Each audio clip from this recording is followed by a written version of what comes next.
So hello guys, welcome back to my video.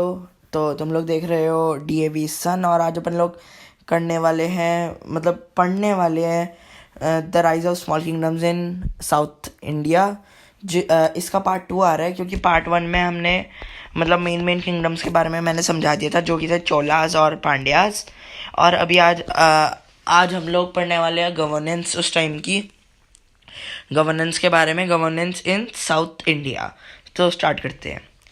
अगर video अच्छी लगी तो लाइक करना, सब्सक्राइब करना, शेयर करना, डाउनलोड करना, जो करना है करना, बस कर देना, ठीक है। Administration. The king was the head of the state. His office was hereditary. His prime duty was to protect the people from internal disturbance and external attacks. The rights of the kings were unlimited. The central administration was divided into different departments. The king ran the administration with the help of the ministers. The kingdom was divided into provinces, mandalams. Each province was under the control of an officer who worked according to the instruction of the king. अब देखो उस time का administration कैसा था कि हमेशा यही होता है कि जो किंग होता था वो हेड होता था, ठीक है। ये तो हर उसमें होता है कि किंग होता है जो हेड होता है, ठीक है। उसकी जो मेन ड्यूटी थी वो थी जो लोग हैं ना उनको एक्सटर्नल अटैक्स और इंटरनल डिस्टर्बेंस, मतलब इंटरनल डिस्टर्बेंस मतलब अंदर के विद्रोह, दंगे वगैरह, और एक्सटर्नल अटैक्स मतलब बाहर के देशों से अटैक होना, जैसे अभी इसराइल और गाज़ा का चल रहा है, ठीक है। The rights of the Kings were unlimited. उसके पास सारे राइट्स थे, तो वो कुछ भी कर सकता था जो वो चाहे, किंग, ठीक है। और जो सेंट्रल उसका एडमिनिस्ट्रेशन था ना वो डिवाइड हो रखा था मैनी पार्ट्स में, जिनको प्रोविंसेस या मंडलम भी कहते हैं। किंगडम डिवाइड हुआ था प्रोविंसेस में, जिसको मंडलम भी कहते हैं, ठीक है। Each province was controlled under the official who worked according to the instruction of the king.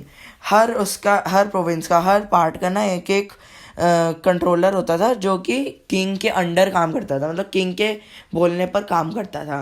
और जो किंग था ना वो अकेला वो नहीं करता था, रूल नहीं करता था, अपने मिनिस्टर्स की हेल्प लेता था रूल करने के लिए। Economy. Land revenue was the main source of income. It was fixed at 1/3 of the produce by the Chola rulers.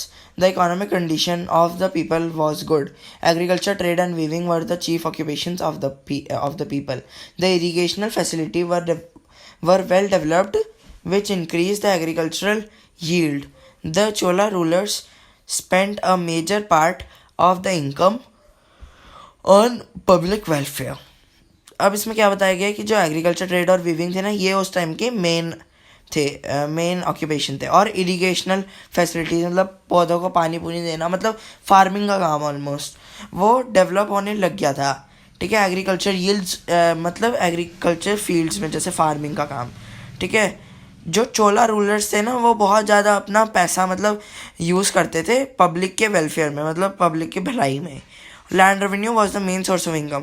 जो लैंड रेवेन्यू निकलता था ना वही था almost main source of income, वरना तो agriculture trade, weaving, irrigational facilities, ये सारी चीज़ें मतलब वेल डेवलप्ड थी उस टाइम की। सोसाइटी.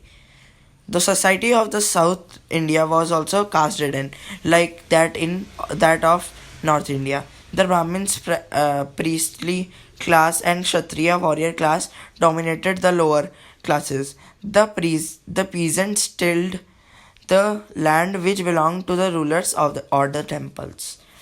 ठीक है। अब जो सोसाइटी थी, यहाँ की भी सोसाइटी थी जो वो कास्ट रिडन थी, मतलब कास्ट सिस्टम पे ही चलती थी, जैसे ब्राह्मण, क्षत्रिय, शूद्र और वैश्य।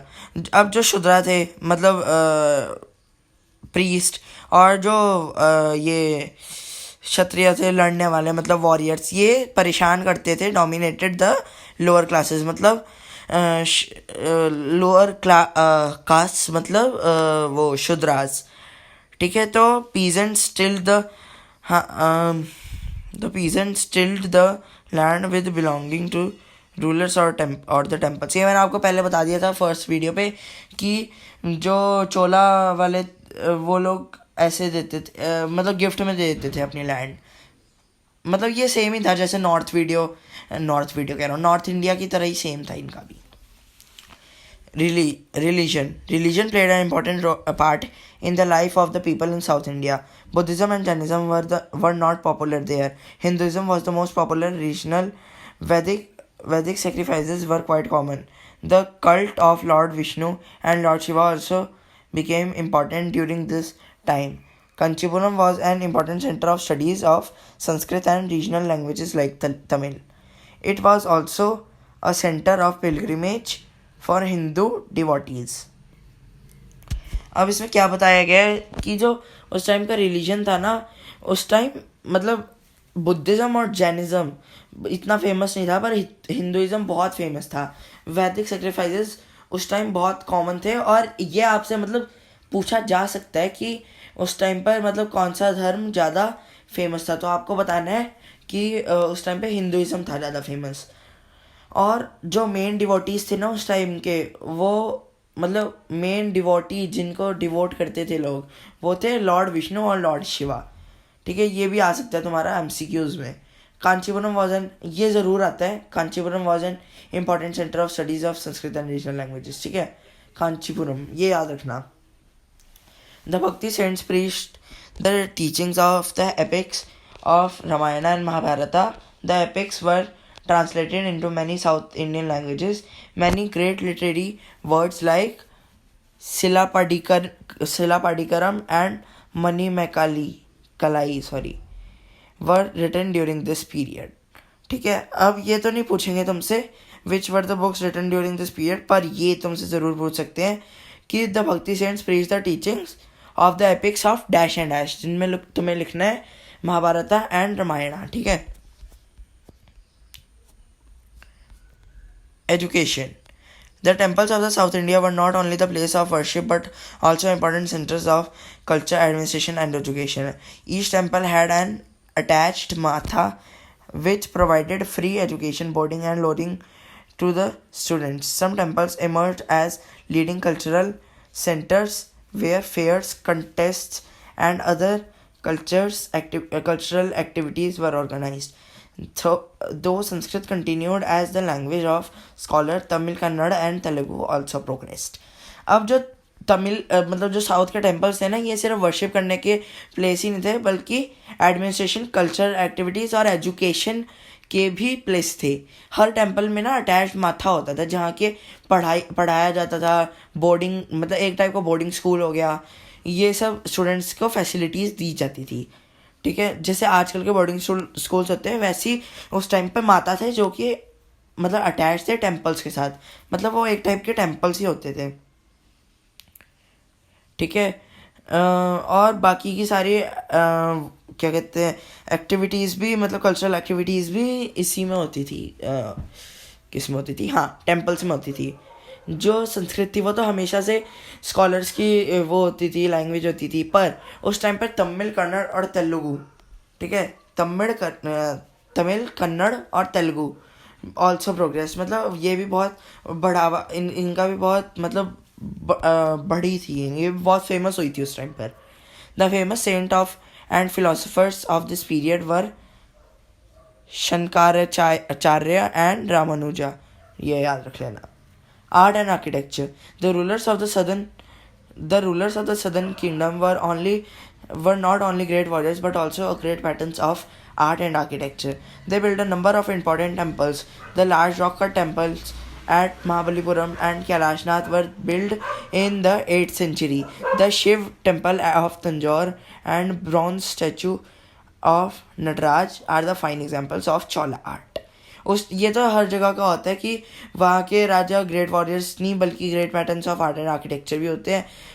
साउथ इंडिया में ना बहुत सारे टेम्पल्स अगर तुम देखो तो यही बताया गया कि यहाँ पे नंबर ऑफ टेम्पल्स है. लार्ज रॉक का temples of Mahabalipuram and Kailashnath, ये तो तुमने सिक्स सेंचुरी कह रहा हूँ, ये तो तुम्हें 6th क्लास में भी पढ़ाया गया था कि कैलाशनाथ और महाबलीपुरम के रॉक का टेम्पल्स है उधर.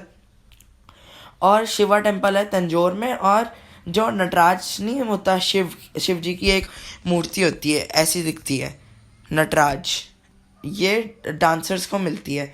ये भी साउथ इंडिया में ही बनी सबसे पहले. किसके द्वारा? चोलाज के द्वारा, क्योंकि इसे चोला आर्ट के नाम से जाना जाता है. और इसी के साथ ये तो ये पढ़ने की ज़रूरत नहीं है. शंकराचार्य के बारे में। ये तो वही थे, फेमस सेंट थे और फिलोसफर, तो इनके बारे में पढ़ने की जरूरत नहीं है। ठीक है, अब चलो okay bye, good night. Good night, हाँ गुड नाइट। ये वीडियो कल आएगी 11 बजे वीडियो बना रहा हूँ। सॉरी तो नहीं, please like share subscribe download bla bla bla. Okay bye bye, see you, Tata.